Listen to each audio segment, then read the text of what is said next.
الشيطان الرجيم بسم الله الرحمن الرحيم الحمد لله رب العالمين والعاقبة للمتقين والجنة للمؤمنين والنار للمنافقين الصلاة والسلام وتحية والإكرام على سيدنا سيد العرب والعجم حبيبنا وحبيب قلوبنا شفيع ذنوبنا طبيب نفوسنا أبي القاسم محمد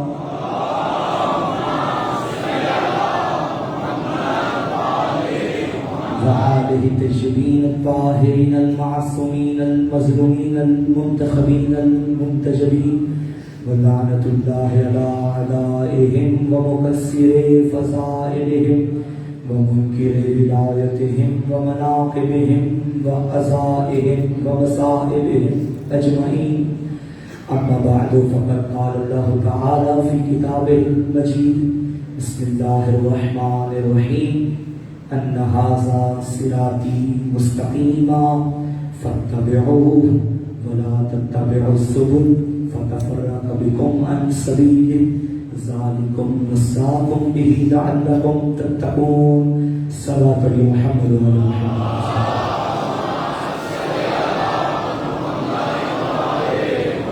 نعرہ تکبیر ماشاءاللہ مل کے جواب دیجیے یہ وہ نعرہ ہے جس نعرے کو میرے علی نے ہر میدان میں لگایا ہے. علی والے بھی مل کے نعرہ تکبیر نعرہ رسالت یا رسول اللہ کا نعرہ ہماری جان ہے، یہ نعرہ ہماری پہچان ہے، یہ نعرہ ہمارا ایمان ہے. شیعہ سنی مل کے نعرہ رسالت نعرہ رسالت ہماری تربیتوں کی پہچان، ہماری نیتوں کی پہچان، ہماری حیثیتوں کی پہچان، ہماری ذہنیتوں کی پہچان، ہمارے بڑوں کی شناخت کی پہچان، ہمارے والدین کے لہو کی طہارت کی پہچان. مل کے نعرہ حیدری خالدیگر حیدری حسینیت حسینیت یزیدیت یزیدیت دشمنان اہل بیت پہ لعنت برائے عظمت جناب سیدہ طاہرہ بلندتر صلوات.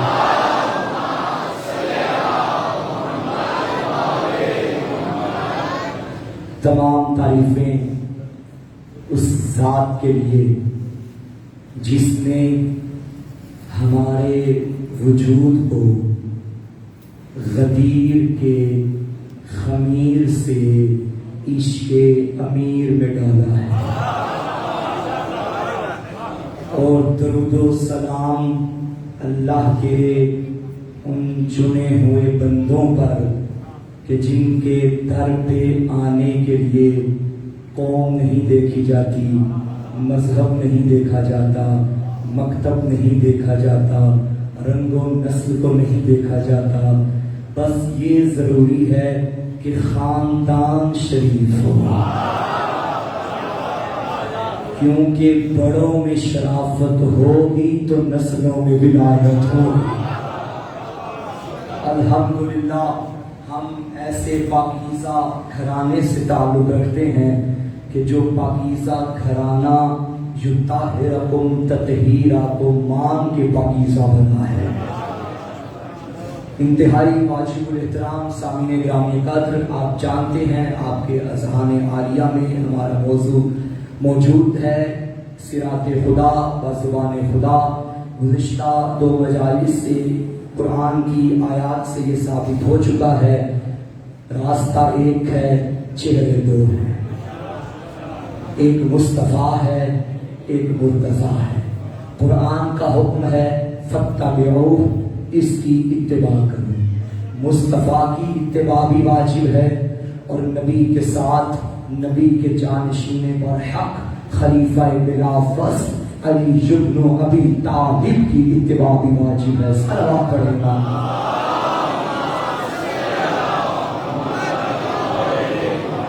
علی جمال دو عالم، علی امام زمن، علی وقار دل و جان، علی بہار چمن، علی عروج فصاحت، علی کمال سخن، علی عرب کے اندھیروں میں حق کی کرن، علی ولی سے گریزاں نہ ہو خدا کے لیے، علی تو قوت بازو ہے مصطفیٰ کے لیے۔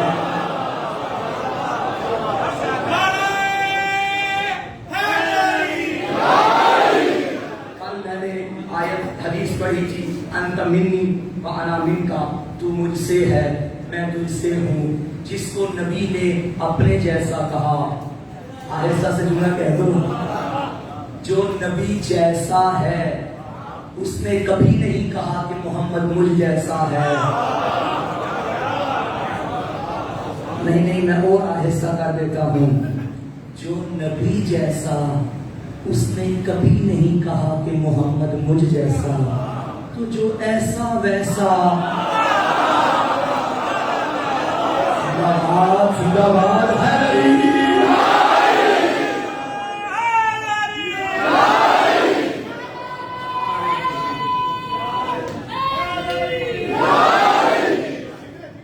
آپ جی ہزاروں سال جیے، یہ کمال بندگی میں نے کل بتایا تھا نا، انداز بندگی ہمیں علی نے بتایا ہے، اس طرح بڑوں کا ادب کرنا ہے یہ علی نے بتایا۔ وہ نبی فرما رہے ہیں یہ مجھ جیسا ہے، اور یہ ابو طالب کی تربیت کا نتیجہ یہ فرما رہا ہے، انا عبد من عبید محمد، میں تو محمد کا غلام ہوں۔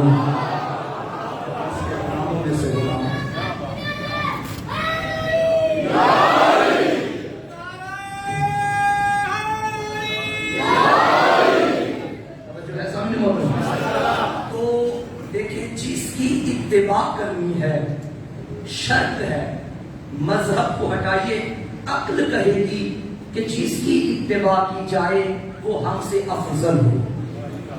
اپنے جیسوں کی یا اپنے سے کمتر کی اتباع کو عقلاء بھی تسلیم نہیں کرتے، عقل نہیں مانتی کہ اس کے پیچھے چلو جو ہم سے بھی کمتر ہے یا ہمارے جیسا ہے۔ اب جس کو ہم نے اس قابل سمجھا اور خدا نے حکم دیا کہ ان کی اتباع کرو، یہ ہمارا برملا عقیدہ ہے کہ وہ کائنات میں سب سے افضل ہیں۔ فضیلت کا معیار پیسہ نہیں، دولت نہیں، اقتدار نہیں، حکومت نہیں، منبر نہیں، تاج و تخت نہیں، بڑی گاڑی نہیں، اچھے کپڑے نہیں۔ ممکن ہے بڑی گاڑی میں بیٹھنے والا کم تر ہو اور جس کے کپڑوں پہ پیوند لگے ہیں وہ افضل ہو۔ کبھی ان مادی چیزوں کو دیکھ کے فضیلتوں کی معیار نہ بنانا۔ توجہ ہے؟ علی کا جوتا وہ تھا جس پہ پیوند لگے تھے، علی اسے اہمیت دیتے تھے، اسی لیے تو قدموں میں رکھا تھا۔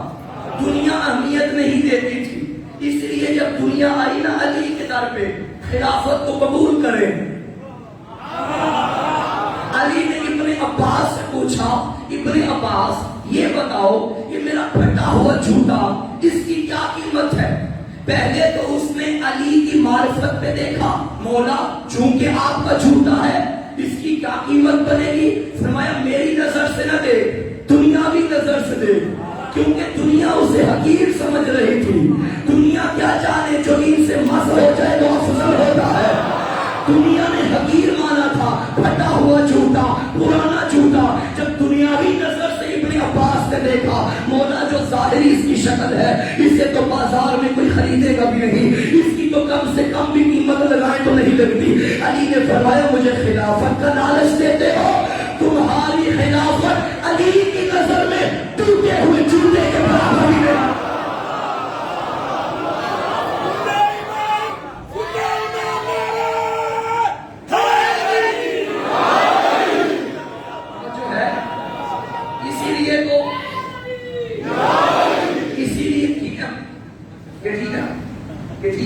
چلو اسی لیے تو میں نے کل کہا تھا علی لائق امامت ہے، محتاج امامت نہیں ہے۔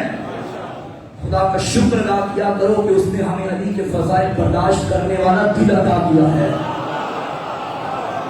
علی لائق امامت ہے، محتاج امامت نہیں۔ تو میں نے کہا فضیلت کا معیار یہ مادی چیزیں نہیں، قرآن سے پوچھتے ہیں اللہ کی کتاب تو ہی بتا کہ فضیلت کس کے حصے میں؟ شرفع اللہ الذین آمنوا منکم والذین اوتوا العلم درجات، اللہ ان کے درجے بڑھاتا ہے، ان کے مقام بڑھائے گا، ان کی رفعت میں بلندی ہے، انہیں رفعت عطا کی ہے جن کے پاس ایمان بھی ہے، جن کے پاس علم بھی ہے۔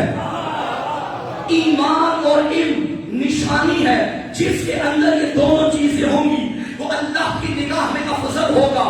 وہ اللہ کی صرف علم کا ہونا کافی نہیں، خالی یہ نہ دیکھو کہ فلاں کتنا بڑا عالم ہے، ساتھ یہ دیکھو دل میں کلے ایمان بھی ہے یا نہیں۔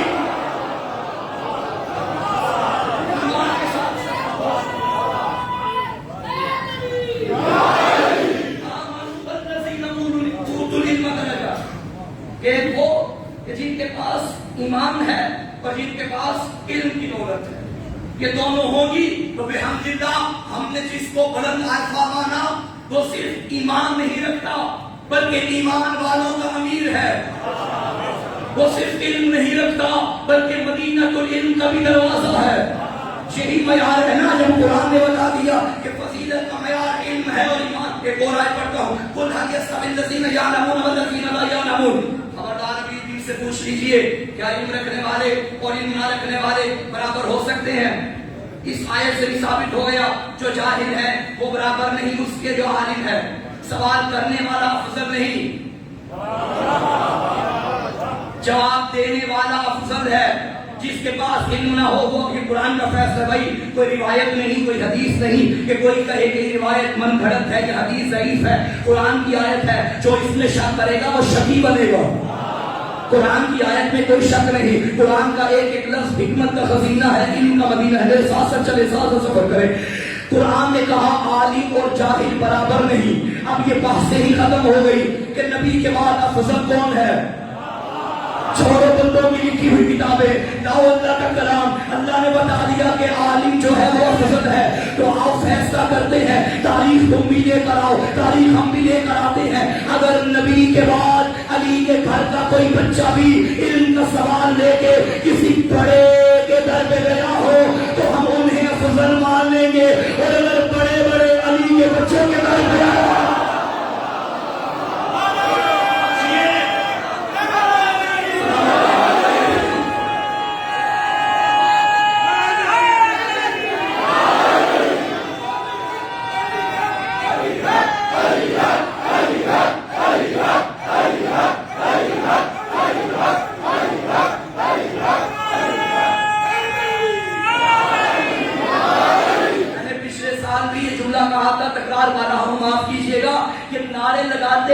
شرم فیل نہ کیا کرو، دائیں بائیں نہ دیکھا کرو کہ مجھے کون دیکھ رہا ہے۔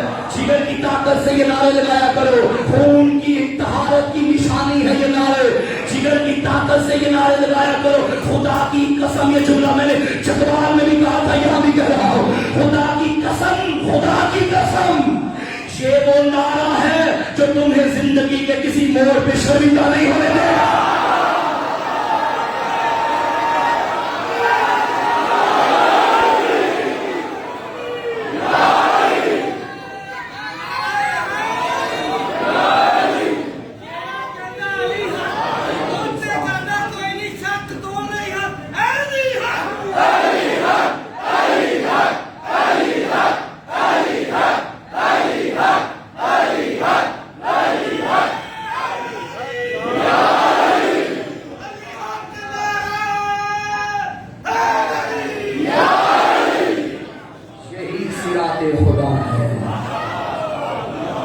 خدا کا راستہ ہے۔ ان کی اتباع کرنی ہے جو خود صراط ہیں، جو خود اللہ کا راستہ ہیں، یہی اللہ کا راستہ ہے، ان کی اتباع واجب ہے، یہ افضل ہیں کیونکہ علم ان کے پاس ہے، ایمان کی دولت ان کے گھر سے تقسیم ہوتی ہے، رزق شعور علی کے گھر سے ملتا ہے، رزق معرفت علی کے گھر سے تقسیم ہوتا ہے۔ ارے علی ہی تو ہے، علی کے علاوہ کوئی دکھاؤ جس نے سنونی سنونی کہا ہو، کہا تھا مگر گلے پڑ گیا۔ علی نے فرمایا سلونی سلونی قبل ان تفقدونی، پوچھو پوچھو مجھ سے جو چاہو پوچھو، ان تفقدونی اس کا ترجمہ یوں کیا جاتا ہے کہ قبل اس کے کہ میں چلا جاؤں، تفقدونی تم مجھے فاقد پاؤ، تم چلے جاؤ، تفقدونی تم مجھے فاقد پاؤ، تمہاری آنکھیں بند ہو جائیں۔ مطلب وہ بھی کوئی دور ہے جس میں علی نہ ہو؟ میں نے کہا تھا یہ چہرے بدل بدل کے آتے رہتے ہیں، مل کے جواب دیجیے حیدر علی، چہرے بدل بدل کے آتے رہتے ہیں، علی کے بعد اور علی آ جائے گا، پھر اس کے بعد اور علی آ جائے گا، ہر دور میں یہ کردار زندہ رہتے ہیں۔ سلونی سلونی قبل ان تفقدونی، پوچھو پوچھو قبل اس کے کہ تم مجھے فاقد پاؤ، میں زمین سے زیادہ آسمان کے راستے بہتر جانتا ہوں۔ مجھے یہاں ایک بات یاد آ گئی، ایک نام گزرا ہے پنجاب میں، ذاکر اہل بیت سید ریاض حسین شاہ ایک مرتبہ اتفاق ہو گیا کہ ہم ایک ہی محفل میں بیٹھے ہوئے تھے، نجی محفل میں۔ آپ جانتے ہیں وہ ذرا ان کی گفتگو جو تھی وہ ہر خاص قوم کے ذہن کی تحقیق پہ اترنے والی ہوتی، مثالیں دینا ان کا ایک انداز تھا۔ تو ہم جو مولا کے ذاکر ہیں، چاہے عالم ہوں یا سعودی والے ذاکر، ہم سارے ذاکر ہیں، ہمارا چونکہ تعلق ایسے قبیلے سے ہے کہ دن رات سفر پہ رہتے ہیں، سڑکوں پہ رہتے ہیں، تو یہ شرف ہے ہمارے لیے، کبھی فلاں شہر کی فلاں گلی میں، کبھی فلاں شہر کی فلاں گلی میں، اور اس تجربے سے ہر راستہ معلوم ہو جاتا ہے۔ تو محفل میں بیٹھے تھے تو کسی نے پوچھ لیا شاہ صاحب یہ مولا امیر نے جو فرمایا میں زمین سے زیادہ آسمان کے راستے بہتر جانتا ہوں، پر سامنے والوں نے آسمان پہ کہاں جانا تھا؟ وہ بات کرتے، اس نے اپنے ذہن کے مطابق سوال کیا، مولا وہ بات کرتے جو سامنے والوں سے متعلق، یہ فرما دیتے میں زمین کے راستے جانتا ہوں۔ شاہ صاحب نے فرمایا عقل کے ناخن لو، زمین کے راستے تو علی کے ذاکر بھی جانتے ہیں۔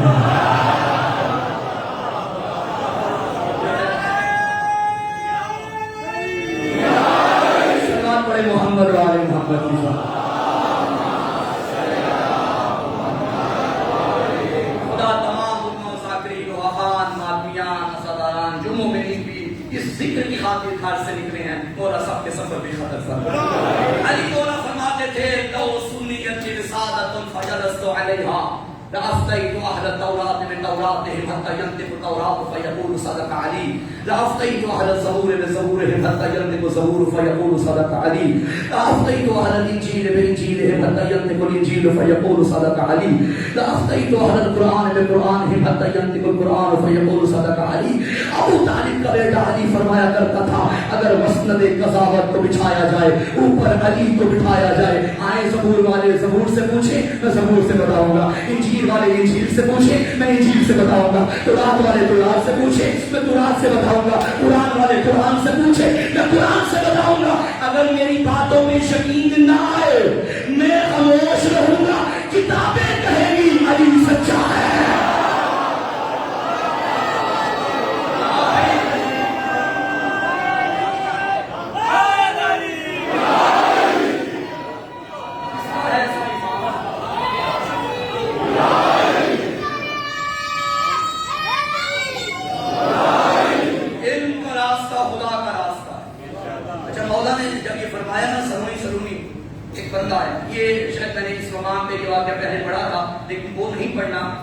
اسی مقام پہ دوسرا واقعہ بھی پیش آیا تھا، میں نے وہ پڑھنا بندہ ہے، اس نے کہا مولا میرے چند سوال ہیں، دلوں کے راز جاننے والے علی نے فرمایا تجھے جس نے بھیجا ہے میں جانتا ہوں، جہاں سے آیا ہے میں جانتا ہوں، اور جو سوال تو میرے میرے پاس لے کر آیا ہے یہ پہلے اس کے پاس آئے تھے، وہ جواب دے نہ سکا، تجھے اس نے مکار سمجھا، میرے در پہ بھیج دیا، اب یہاں سے جواب لے کے وہاں جائے گا، لیکن میں علی کہہ رہا ہوں آیا منافق بن کے ہے جائے گا مومن بن کے، آیا علی جائے گا مومن بن۔ پھر میرے مولا نے فرمایا تجھے میں سوالوں کے جواب نہیں دوں گا۔ اس نے کہا مولا کیوں، تو کون دے گا؟ فرمایا میرا بیٹا حسن، ساتھ موجود تھے، ماشاءاللہ،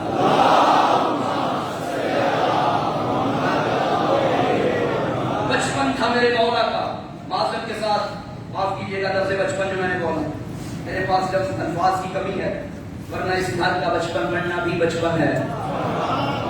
یہ یہاں کیا بچپن جمانی، یہ ماں کی گود میں بھی ہوں تو امام ہوتے ہیں، یہ ماں کی گود میں بھی ہوں تو لوح محفوظ کا مطالعہ کرتے ہیں۔ میں کم سنگھ مولا پاس موجود ہے، وہ سائل چلتا چلتا مولا کے سامنے آتا، مولا سوالوں کے جواب دیں گے؟ آقا نے فرمایا بابا کا حکم ہے تو دوں گا۔ یہ ہے انداز بندگی، یہ ہے اسلوب آداب، بابا کا حکم ہے، البتہ بابا کے حکم میں ترمیم کروں گا۔ بابا نے فرمایا ہے سوالوں کا جواب دوں، میں تجھے تیرے سوال بھی بتاؤں گا،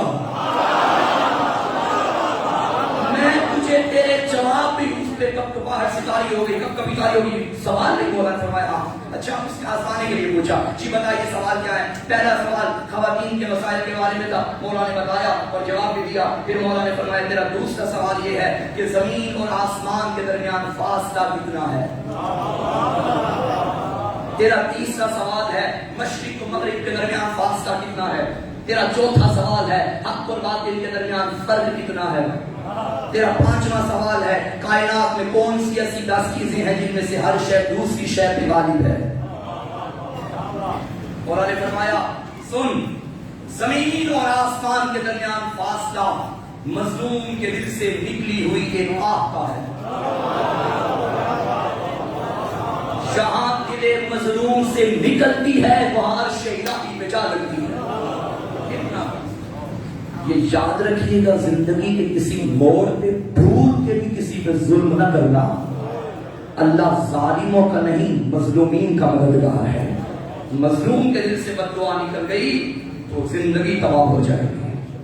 کتنا صرف یہاں سے نکلتی ہے شیدائی کا بس اتنا بس، مشرق و مغرب کے درمیان فاصلہ آقا نے فرمایا جتنا سورج ایک دن میں طے کرتا ہے۔ پھر مولا نے فرمایا تو نے پوچھا کہ حق اور باطل کے درمیان فرق کتنا ہے، تو سن 4 انگلیوں کا، سنو تو باطل، دیکھو تو حق۔ آپ نے کیا سمجھا یہ بے معنی جملہ تھا؟ آخر خطیب ممبر صدوری کا بڑا بیٹا ہے، خطیب لوکے سینا کا بھی امام ہے، دو خلافت کے پہاڑوں کے درمیان بنا ہوا حسن مصطفیٰ۔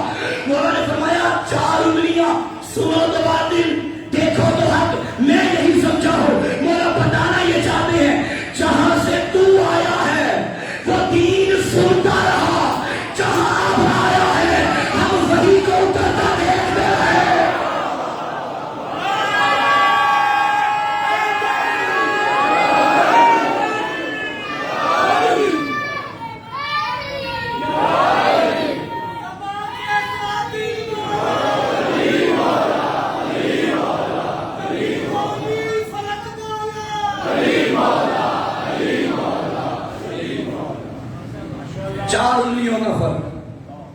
تیرا آخری سوال کون سی ایسی 10 چیزیں ہیں جن میں سے ہر شے دوسری شے پہ غالب؟ آقا نے فرمایا پتھر۔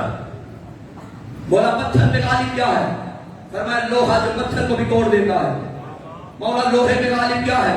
فرمایا آگ جو لوہے کو بھی موم بنا دیتی ہے۔ مولا آگ پہ غالب کیا ہے؟ فرمایا پانی جو آگ بھی بجھا دیتا ہے۔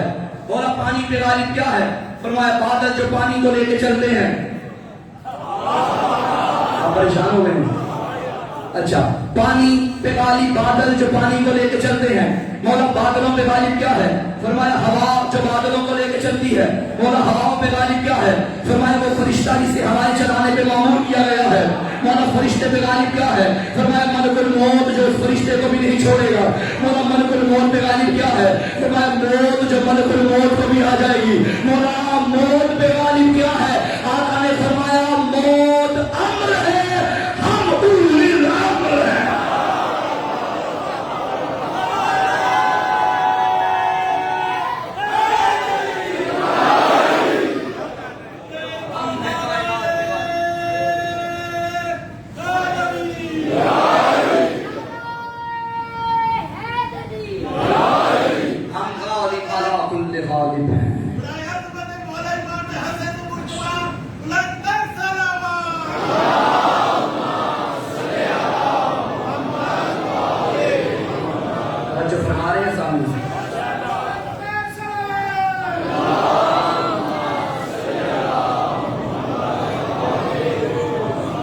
علم کا راستہ ہے خدا کا راستہ، یہ صراط خدا ہے.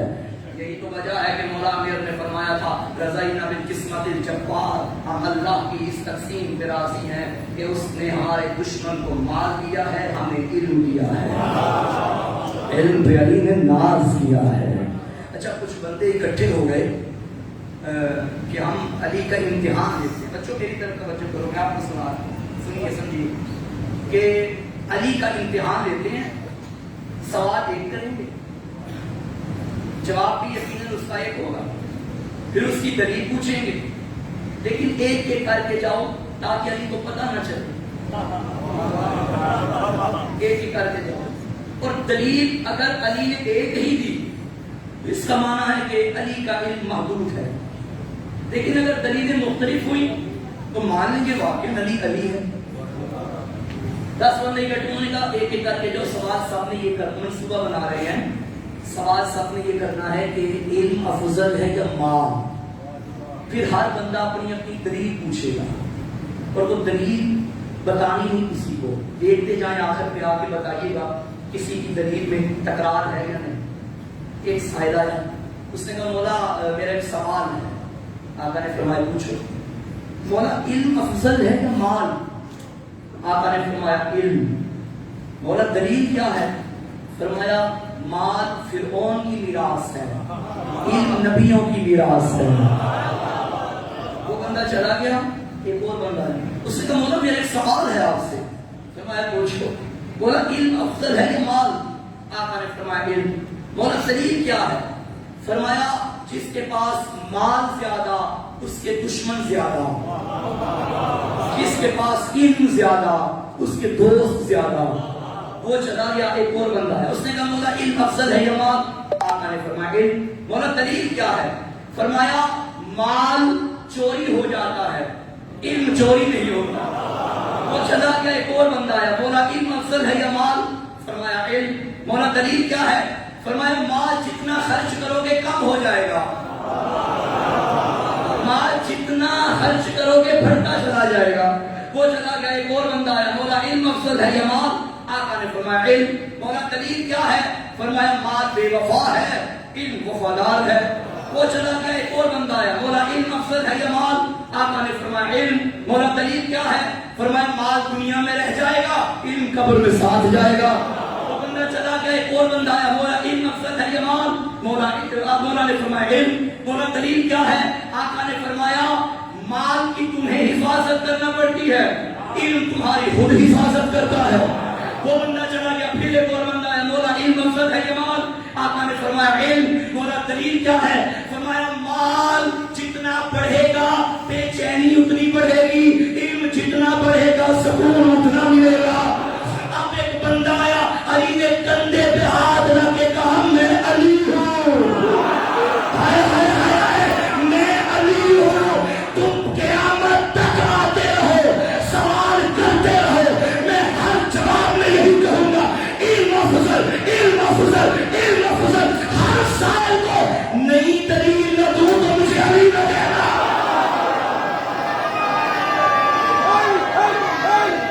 Hey!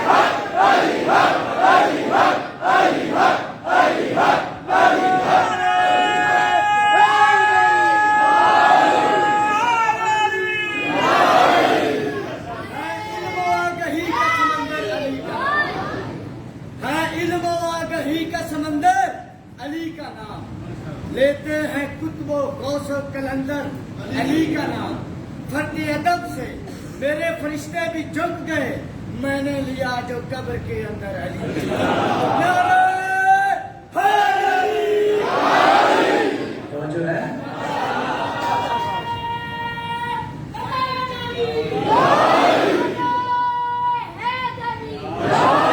علم افضل، آقا نے بتایا علم افضل، تو یاد رکھنا چھٹے مولا کا بھی فرمان ہے کن عالما او، آقا نے فرمایا کن عالما او متعلما او محبا لهما فلا تكن رابعا فتهلك، خبردار عالم بن، نہیں بن سکتا تو طالب علم بن جاؤ، یہ بھی نہیں بن سکتا تو ان دونوں سے محبت کرنے والے بن جاؤ، چوتھا گروہ اختیار نہ کرنا ورنہ ہلاک ہو جاؤ گے۔ علم راہ نجات ہے، علم راہ ہدایت ہے، علم ہی صراط خدا ہے۔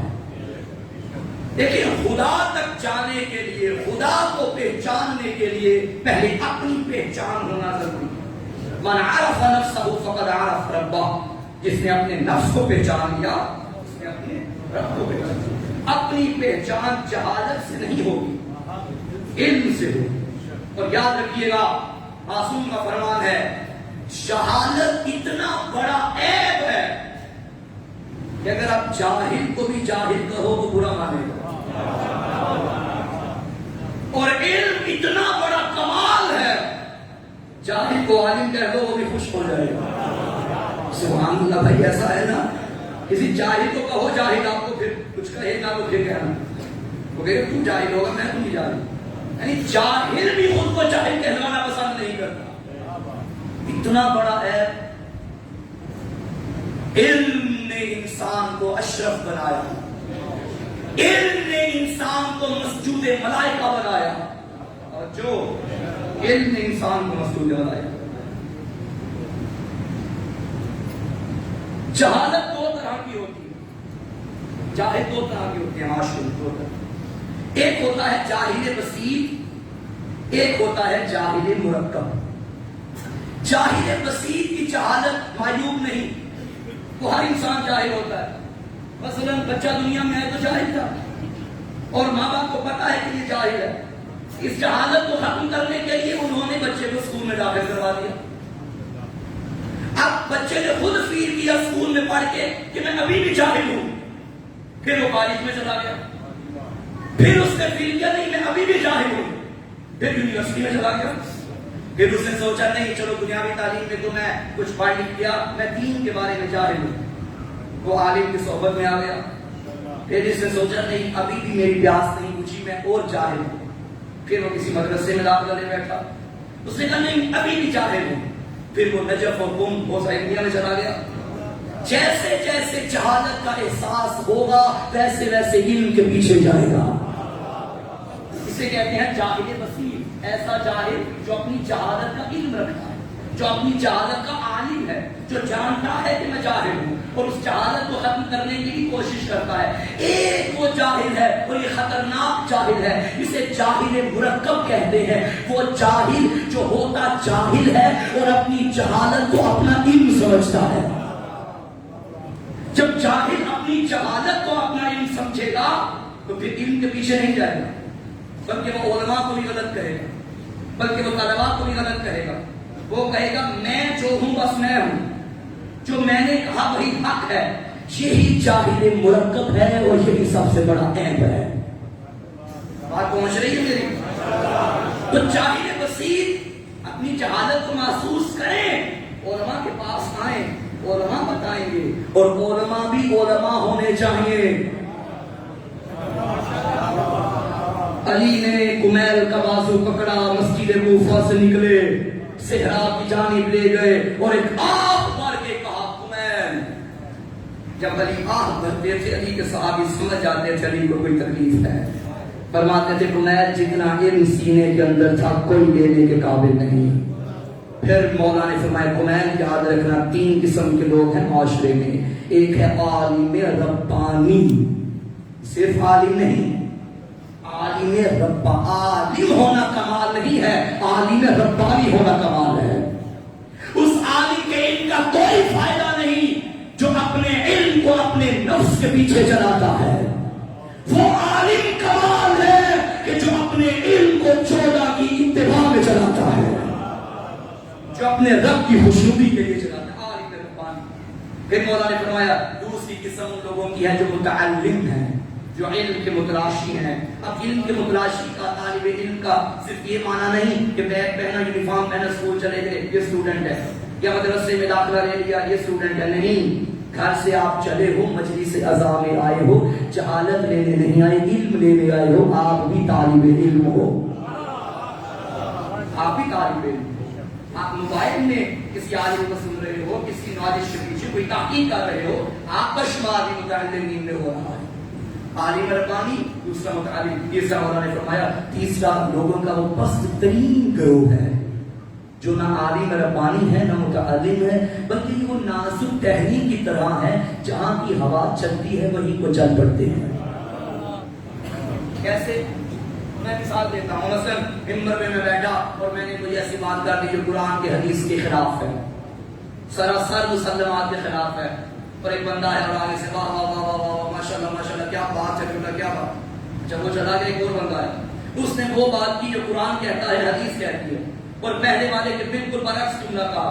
اب یہ بندہ اس کا کہ واہ واہ واہ ماشاءاللہ ماشاءاللہ کیا بات ہے۔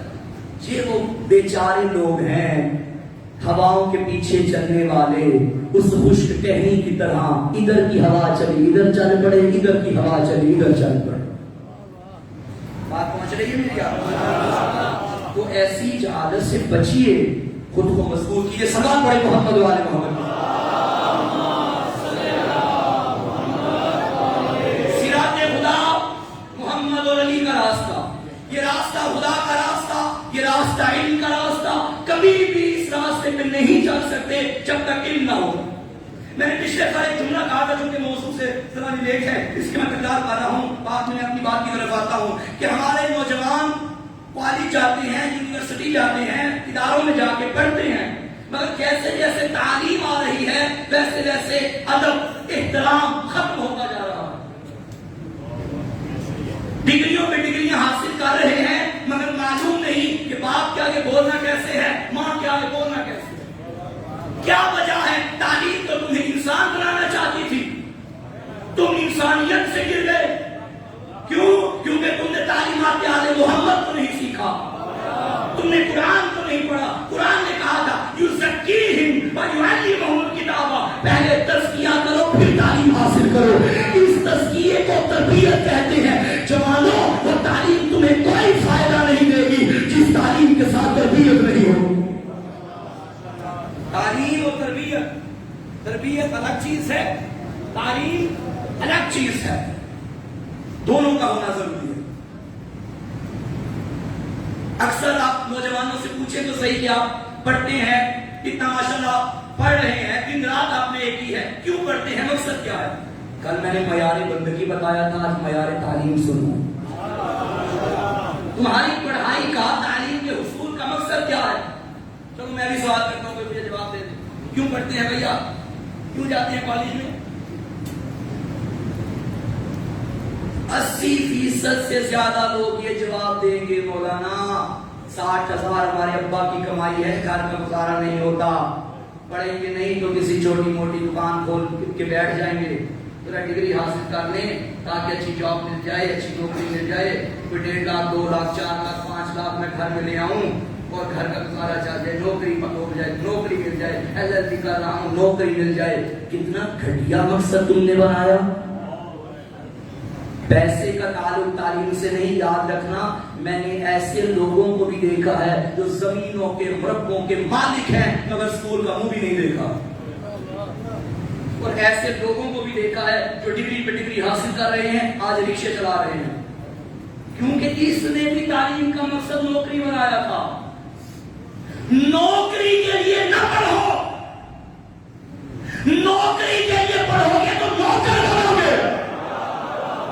تمہیں ہمیں معاشرے میں نوکروں کی ضرورت نہیں، رہنماؤں کی ضرورت ہے۔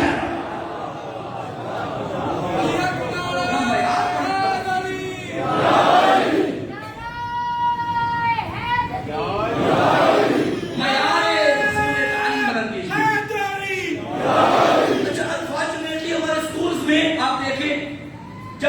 رزلٹ کا دن ہوتا ہے سال کے بعد 31 مارچ کو کوئی دن بچوں کو اکٹھا کیا جاتا ہے، پیرنٹس کو بلایا جاتا ہے، جو پوزیشن ہولڈر ہوتے ہیں انہیں انعام دیا جاتا ہے. اچھا جو فرسٹ آتا ہے اسے انعام دینے کے لیے اسکول کا ٹیچر معاشرے سے اسے بلاتا ہے جس نے زندگی میں اسکول کا منہ نہیں دیکھا.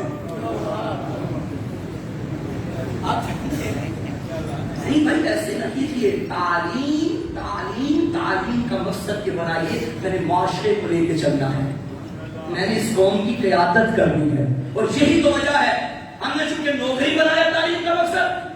بیٹوں کو پڑھا رہے ہیں بیٹیوں کو ہم نہیں پڑھاتے، بس میٹرک کروا دو بس کافی ہے، مڈل تک پڑھنے کافی، آگے جا کے اس گھر میں برتن ہی دھونے ہیں نا جا کے. یہ عام ہے نا معاشرے میں جملہ، یہ سوچ ہی کنسپٹ. یعنی آپ کے ذہن میں یہی ہے کہ پڑھیں تاکہ ہم نوکری کریں.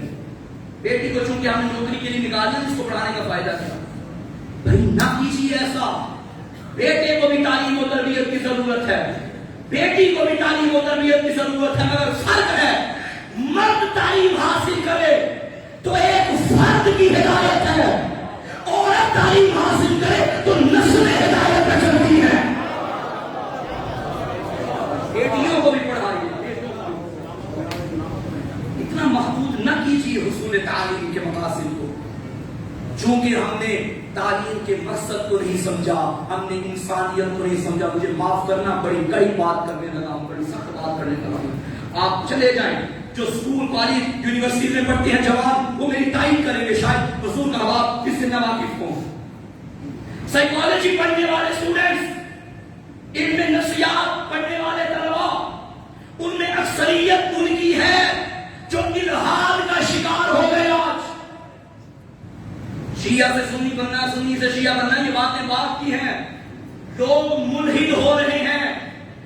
اسلام آباد میں رہتا ہوں، جا کے دیکھیں نوجوان ملحد کیا خدا کے منکر ہے. ایسا میں کوئی ہوا میں بات نہیں کرتا. اور مجھے اکثر نوجوانوں نے رابطہ کیا کہ خدا کے وجود کی کوئی نشانی دے، ہم پھنسے ہوئے ہیں.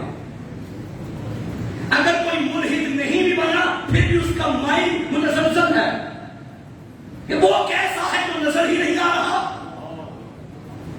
توجہ ہے یا نہیں؟ یہ سوال کبھی جنم نہ لیتا اگر کالج جانے سے پہلے تیرے باپ نے تجھے نیچرل بنانا بھی پڑھائی ہوتی. یہ سوال کبھی جنم نہ لیتا اگر صحیفہ سجا دیا کہ 2-3 دورے تم نے کیے ہوتے. تربیت یہاں سے سیکھو. وہ تعلیم کوئی فائدہ نہیں دے گی جس کے ساتھ تربیت نہ ہوگی. پریشان تو نہیں ہوگے سارے؟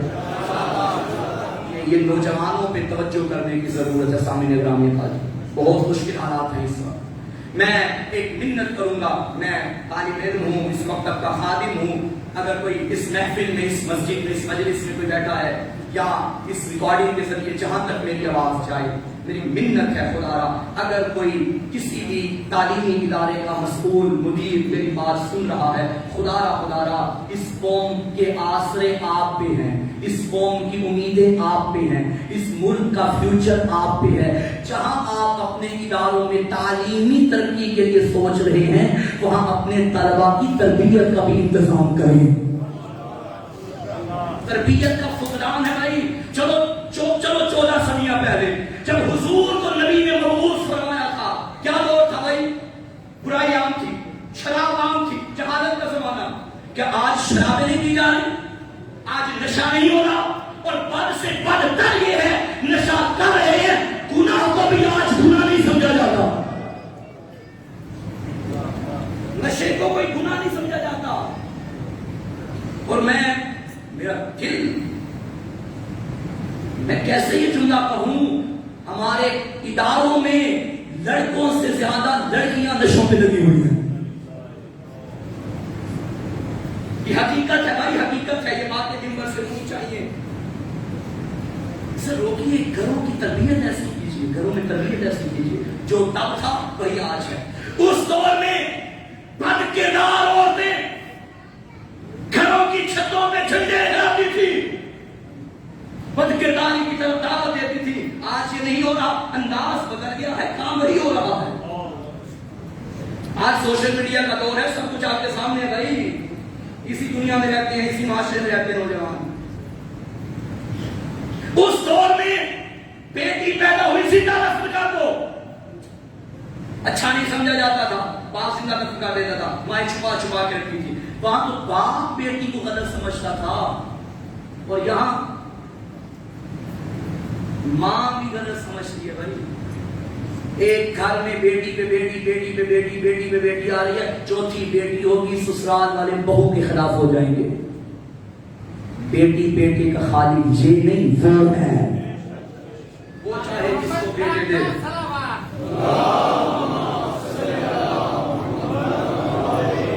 جو تب تھا وہی آج ہے، اور جو تب ہمارے قبیلے کی ذمہ داریاں تھیں، ہم اسی قبیلے سے وابستہ ہیں. ہم نے آج اپنی ذمہ داریوں کو ادا کرنا ہے. ان جہالت آمیز جملوں کو گھروں سے نکالیے.